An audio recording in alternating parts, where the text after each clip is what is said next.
Welcome to the Butterfly Effect. I'm Garrett Horner. This is Flèche Wallonne 2025. Now, today's semi-classic is, of course, wedged right in between Amstel Gold and Liège-Bastogne-Liège.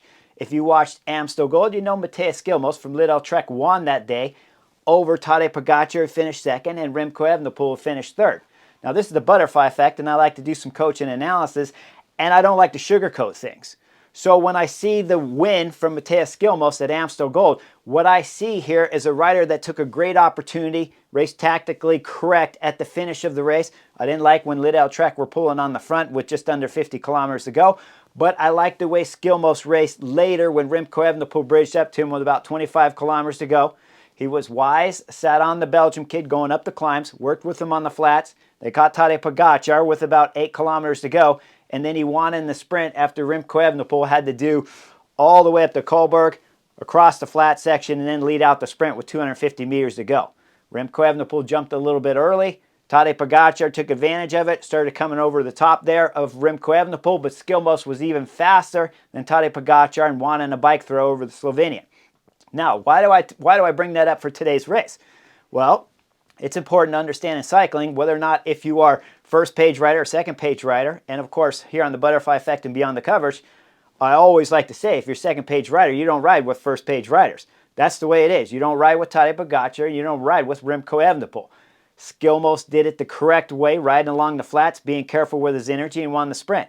But you have to understand, starting when you come into Flèche Wallonne, that if you're not a first page rider, you don't ride with UAE Team Emirates or with Soudal Quickstep. You got to make sure they blow their whole team up. Because if you have a fresh team at the finish of the stage, they can make it harder up the Mur de Huy than it has to be if Tadej Pogačar has to do all the work from the bottom to the top.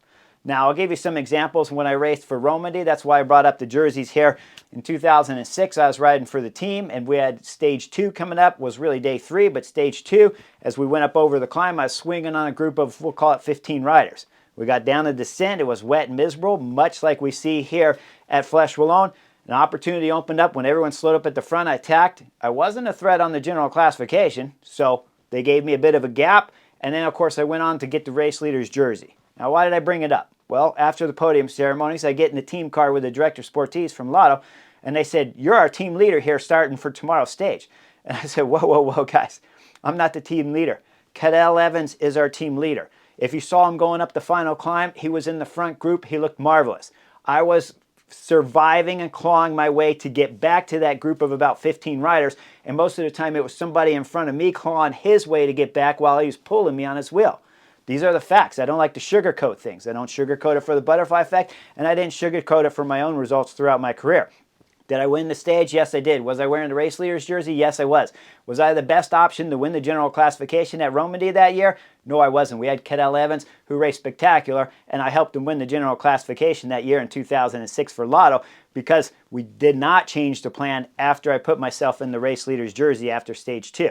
So when we fast forward now in the 2025 season here, and you're looking at Flèche Wallonne, and you're looking at Lidl-Trek, and you see Skjelmos win the sprint yesterday, and you see Skjelmos win the sprint at Amstel Gold just the other day, well, I'm pointing that out because he wasn't the best rider.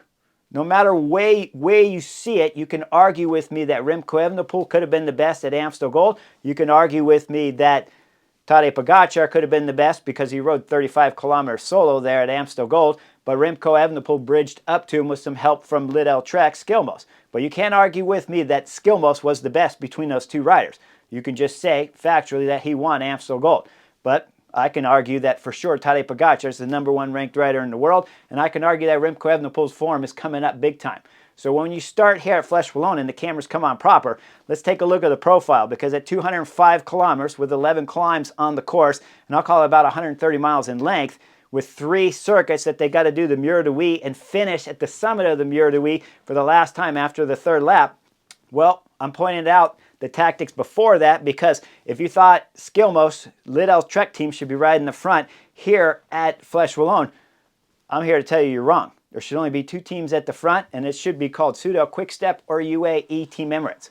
Well, when the cameras come on, we got 150K to go. 5 riders in the front group, and we're going to see Soudal Quickstep is on the front. Behind them is Lidl-Trek, and I haven't seen them rotating through yet because, of course, the cameras just came on. But behind Lidl-Trek, we see it's UAE Team Emirates back there. Now we're going to see some more riders bridge up as Tobias Foss with a little bit of company from Robert Standard from Bahrain Victorious. They're going to bridge up to that group. And as they're bridging up, the group's going to start losing a rider. But there's still some more growth to go up there to the break, as that break was only at about 1 minute and 30 seconds, 1 minute and 45 when the cameras came on proper. Now we go back after 10 kilometers of the cameras being on thereabouts, and we start seeing UAE Team Emirates on the front, and then we start seeing some knuckleheads on the front, because we see Lidl Trek starting to pull with UAE Team Emirates and Pseudo Quickstep. This is not what you want to do. If you want to go back to Amstel Gold and tell me that Matthias Skilmos is the best rider from Amstel Gold, I'll tell you you're crazy. There's no doubt about it that Remco Evenepoel and Tadej Pogacar are first page riders, and there's no doubt in my mind that after Amstel Gold that they were the two strongest riders in that race. But that's what makes cycling so beautiful. You don't always have to be the strongest. You have to have good tactics if you're not the strongest, and if you have good tactics like Skilmos did in the last few 30 kilometers of Amstel Gold, well, he raced it tactically smart and he won the sprint. But was he the strongest? No. So when you see Lidl Trek ride in the front, this is a big no-no right here, and it's a knucklehead move. Well, they continue to ride the front, and they're holding the break up there at a measurable distance of about 1 minute, 1:25. Now we're going to see two more riders bridge up, and it's the Uno X riders bridging up. That's Andre Luknesen and Frederic there from Uno X. And as those guys will bridge up, we're coming into about 100 kilometers to go as they start getting on the circuit proper. Gap's at about 1 minute 10, 1 minute 20 seconds, and we still see three teams back there chasing most of the time. Now again, they should never be on the front. I'm going to fast forward you after some guys have gotten dropped from the break up there. We're coming in to just over 40 kilometers to go. We got 4 guys left in the break. Up there we see Tobias Foss, we got Frederic and Andreas Leknesen from Uno X, and then we got Cyril Diesel there from Wagner. As they're coming into this right turn, we see the Wagner rider, he's going to lose the front tire. Most likely there's something slippery there on the road. As he crashes, slides all the way across the road up on the island. And when we see him get up, this is how you know how slippery it is. Look at his cycling clothing that he's been sliding on, and it's not really all ripped up and torn to pieces like we're used to seeing. So this is why the rider slides so much. There's clearly something on the road that's allowing that friction to be pretty minimized, and that's why he goes all the way across the road. And then shortly after that, because the peloton's hot on their heels, about 30 seconds, the peloton comes flying through here, and we see Matthias Skilmos go down. As we see him getting himself up, he's hopping and hobbling all over the place, and he's got his teammates wrapped around him, and you see him walk over to the pole and pound on the pole because he knows he's hurt at this moment, and with the crash here, he won't be able to finish Flèche Wallonne. Now, UAE Team Emirates had a rider go down, and Pseudo Quickstep had Ilan van Wilder go down in this crash too. And if I rewind the film all the way back to Amstel Gold, Ilan van Wilder was a crucial piece there for Remco Evenepoel to be able to bridge that gap up to Tadej Pogacar along with Skilmos. So Pseudo Quickstep's losing a rider, and so is UAE Team Emirates. Now we come back up to the front of the peloton.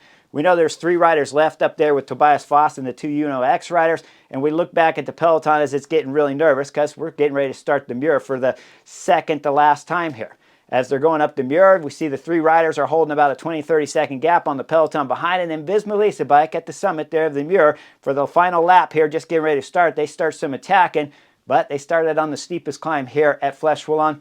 This is a knucklehead move. You don't want to start here. You want to start a little bit afterwards and just try to roll tactically, like how I did when I got my race leader's jersey here at Romandy. I waited till it got flat. Everyone went curb to curb. I know I'm not a threat on general classification. I threw in the tech. I did not attack going up the steepest part of the climb where I was suffering the most, but Visma bike did. Pseudo Quickstep get control of the peloton. He doesn't get away. Then we come into this crosswind section as we're coming in to the right turn. Still have 3 riders up the road, but Pseudo Quickstep's on the front with 3 riders, and then it's getting nasty with the crosswind. Now, this 36-kilometer circuit at Flèche Wallonne is well known for exposed sections with crosswinds, but then, of course, once they get back into the forest, the crosswinds disappear because the trees are blocking all the wind. But at this moment, it's wide open, and you see the winds coming from right to left, and Pseudo Quickstep's at the front. Remco Evenepoel's in fine position on the wheel in the echelon position, getting a fantastic draft. As we start going further back, we'll go back about 15 spots back there. That's Tadej Pogacar last on this group. Now, the problem here tactically is UAE Team Emirates are a little bit off because the teammates of Tadej Pogacar are in front of them, and none of them are looking back wondering where their race leader is at this moment. Once you go into the crosswind sections, you should always find your race leader, drop back, protect him from the crosswind section so he can save his legs as much as he can as this group is splitting up. Now, to be fair to UAE Team Emirates team there, This is a short section, and as we see the split, once we go further back, you see it's Kevin Ginians back there that's split off of Tadej Pogačar, but he starts to close back up. We look a little bit further back, and we see it's Harry Sweeney back there from EF Education. As he's getting the nudge from the rider just behind him, you see the arm pushed into the hip there, into the left side hip of Harry Sweeney. He's moving him to the right because the wind's coming from right to left. He needs a little bit of space, and they need a little bit of a draft. So once they push Harry over, who should have known Ben Healy is behind him, so Harry Sweeney should have moved over already and started the second echelon so that his team leader back there, Ben Healy, who has been at the front of the peloton through most of this stage so far, Flèche Wallonne, and then fine position, but at this moment it's been caught napping a little bit. If Harry Sweeney had moved over a little bit sooner, that means they can do the echelon from right to left better, and Ben Healy would have been a little bit more protected. Instead, we see the rider that nudged Sweeney there sprint and close the gap. After they come through the right turn, everything's back together. It's not a big peloton at this moment. They'll call it about 80 riders, thereabouts. Now, the break is 3 still going up the road, and we're coming into the first climb here on the circuit when we're talking about Côte d'Arif. As they start to climb, the break's got a still small gap up front, and then we start seeing that it's time for all the riders to start taking their clothes off as UAE Team Emirates and Pseudo Quick-Step still have front of the peloton control at this moment as they're going up the climb. Tadej Pogačar starts grabbing his clothes off and handing it to his teammates, and then the cameras go back and find Julian Alaphilippe. Now Julian Alaphilippe's taking his jacket off, and he's off the back of the peloton at this moment. I don't think I'd want to be off the back of the peloton if I'm Julian Alaphilippe, and if you're making the kind of money that Julian Alaphilippe's making, and if you're the team paying him that kind of money, just give him some more rain jackets so the Frenchman can toss his jacket to the side. As we see Thibaut Nice from Lidl Trek, the last rider left that has a shot here of trying to win for Lidl Trek after Skilmos had to abandon at his crash at 40 kilometers to go. We see him just toss his jacket to the left side of the road right there. That's the way you should do it. The jackets don't cost that much when you're paying cost price, and it's a sponsor of yours that's giving it to you for free. So the jackets are free. They might cost you guys at home on the Chesterfield $500, but for the riders, it's free. Toss the jacket, you're at a big race. Julian Alaphilippe next time. Well, as we go up over this climb, we're coming into about 10 kilometers to go. It's chaos at the front of the peloton. UAE Team Emirates have had some control. Then they've lost as we're coming into 8 kilometers to go, and you see the swarm as everything's curb to curb because we're coming up to the penultimate climb with just about 7.5 kilometers to go. As they come into this climb and start it proper, they're going to wrap up the 3 breakaway riders, the original riders here at Flèche Wallonne. Once they wrap these guys up, everybody's racing for a semi-classic in today's race. Now, we're going to see UAE Team Emirates at the front. That's Groschartner. He's got his tongue hanging out. He's ready to go to work. He's going to look over his shoulder, and he's going to see Tadej Pogačar there, so he knows it's time to start putting it down, but not exactly time, because we see Brandon McNulty coming up from the right side as for UAE Team Emirates, and then from the left side there, we're going to see Jan Christian come up from the left side. There's going to be a little pause in the peloton as it pauses just a hair, and then Jan Christian's going to get on the front, and he's going to start blowing it up on the penultimate climb here at Flèche Wallonne. As he's drilling it, this has been a perfect tactic 101 race here for Flèche Wallonne for Tadej Pogačar. Nothing has been awry here for UAE Team Emirates as they've had spot on and even help from knuckleheads Lidl Trek that have put their team in ridden throughout the first part of this race here at Flèche Wallonne. But now with UAE Team Emirates, Jan Christian on the front, he's blowing it up. We see Julian Alaphilippe, the Frenchman. I believe it's him anyway. It's about 20th position. He starts blowing back there and opening up a gap. Then we start seeing some more guys opening up the gap in front as Axel Laurence from Ineos up there as he's starting to blow, and Thibaut Nice is right around him as they're opening up a gap. Those two will find their way and barely be able to close the gap up to the front group as they crest the top of the penultimate climb here. Now we're coming in the right turn. We see there's about 15 riders there, and then Tadej Pogačar takes over at the front. Now, I assume he just wants to stay safe here because this would be a knucklehead move, but if he's just going to the front to stay safe on the descent, this is a fine tactic. If he's going there to try to blow it up, this is a knucklehead move, but it looks like he's just trying to stay safe. And then we see Remco Evenepoel come over the top of Tadej Pogačar and start the descent in first position. Again, these two riders are just trying to be safe. They're not putting power to the pedals, so I'm okay with this tactic. I prefer to be behind my teammates and eating and drinking, but I'm still okay with them going through first. And of course, Remco Evenepoel's not interested in crashing here for a second time in a week and a half. So with this in mind, we got Remco Evenepoel on the front, and there's about 6 riders there. Kevin Vauquelin has made the split, and Ben Healy's up in this front group. McNulty is still there, and Remco Evenepoel's been on the front. Tadej Pogačar is there as we come in through the roundabout with the right turn. This should have been the crash where we had at 40 kilometers to go. As we see Brandon McNulty on the front. We go back and look. It's Jan Christian opening up the gap to everyone back there. And then we're going to see that, of course, there's a big hit back there to close the gap, and FDJ will close back up to the front riders here with Brandon McNulty on the front. Now, we're coming along the river here, and we got just about 2.53 kilometers to go in today's Flèche Wallonne, which means we're getting ready to start the Mur de Huy. As we see Brandon McNulty on the front, we see the peloton get wider and wider. So all the guys who have been strung out on that descent have gotten back on, and we've got about 30 riders here at the front of Flèche Wallonne trying to win the 2025 edition. Brandon McNulty leads it into the right turn with just under 2 kilometers to go. I'll call it 1.8. And then as he leads into the left, this is when the climb really starts proper at about 1.7, 1.4 kilometers to go. Brandon McNulty's on the front, and he's starting to drill it. Now, we do not have the third rider here from UAE team member, Jan Christian, on the front, but he's coming up from the side here of the peloton. And once we come in about 900 meters to go, when the road starts to bend right, Jan Christian has found himself to the front, and Tadej Pogačar is on his wheel. We see that Brandon McNulty looks over his shoulder, and Jan Christian goes to work right now and starts throwing in some effort on the pedal. And we're talking 13, 14, 15% sections and up and above 20% sections here to finish out today's Mur de Huy. But Tadej Pogačar sitting second wheel, and he looks fantastic. Then we come in about 600 meters to go, and we see Ben Healy coming up from the left side as he's coming up and over the top there of Jan Christian. Just about 500 meters to go. I don't think you want to attack at 500 meters to go on the steepest climb finish here of all the semi-classics up in Belgium right now. This is a knucklehead move if you plan on attacking, but Ben Healy's not listening to me, and he never has, so he's throwing in attack at just about 500 meters to go with Tadej Pogačar passing on the right side of Jan Christian. Tadej Pogačar pass on the right. He'll give a little tiny look over his shoulder, and you'll see that Remco Evenepoel's about half a bike length off his wheel.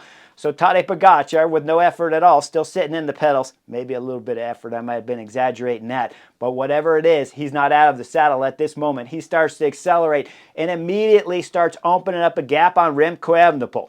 Ben Healy's trying to hold the gap, but he's not doing a good job of it as the gap starts increasing to Tadej Pogačar, who's not even gotten out of the saddle yet. Tadej Pogačar looks again over his shoulder, realizes the gap's getting quite large now, so he's putting everything into the saddle while he's still sitting down. As he's doing that, he's throwing the gap, and the gap's getting bigger and bigger to Ben Healy back there. Then we start seeing Remco Evenepoel start to blow and drift backwards just a little bit as Kevin Vauquelins for Arceus Samsic comes over the top there of Remco Evenepoel to put himself in third position, but first position's way up the road at this moment because Tadej Pogačar's looking something marvelous here at Flèche Wallonne. As he's extending it with every pedal gap, we start seeing Ben Healy suffering, and the gap gets bigger and bigger. Then we go up to 150 meters to go. Tadej Pogačar looks once more over his shoulder, sees the gap is even bigger, and accelerates this time out of the saddle to just blow any chance and hopes and dreams back there of the peloton behind at the 25 Flèche Wallonne edition. As Tadej Pogačar accelerates, he comes over the top, and it'll flatten out with about 40 meters to go to the line. 25 meters to go to the line, he'll look over his shoulder, and he'll see Kevin Vauquelins coming over the top, but he's 10 seconds back, so he's not going to win today's Flèche Wallonne. But he will see Tom Pidcock, who's moved himself up into third position, trying to scratch and claw his way back to Kevin Vauquelins. As the camera looks back there at Tadej Pogačar, he sits up and celebrates with his arms wide, and he's got kind of a godfather pose, looking there, facial expression, as he's like, what? What? Who's stronger than me? Amstel was just a fluke. As he crosses the line with his arms wide and punches to the sky with his right fist, he'll cross the line to win the 2025 edition of Flèche Wallonne for the second career victory here at Flèche for Tadej Pogačar. Second, Kevin Vauquelins will pass the line. Third, Tom Pidcock will salvage a podium place here for Q36.5, one of the smallest European teams racing. So congratulations to Tom Pidcock. Now, what happened to Remco Evenepoel? We got to go back as he finished just inside the top 10, ninth if I remember correctly, as Remco Evenepoel's legs kind of blew up there halfway up the climb. He lost about quite a bit of time. We'll call it 19, 20 seconds there to Tadej Pogačar as he crossed the line in ninth spot. Now, when it's all said and done, again, when we go back to Amstel Gold and you look at Skilmos, do I think Skilmos winning there at Amstel Gold would have meant that he was going to beat Tadej Pogačar here at Flèche Wallonne? Guys, no one's going to touch the #1 ranked rider in the world because he has blown off the rust and the cobwebs out of his legs after Paris-Roubaix. He was a little bit tactically wrong, of course, at Amstel Gold, tacking solo out there after he dropped Julian Alaphilippe. But tactically, UAE team members were spot on here at Flèche Wallonne. A tip of the hat from the butterfly effect to Tadej Pogačar for his second victory here at Flèche Wallonne. Like and subscribe. I'll see you guys on the next edition real soon.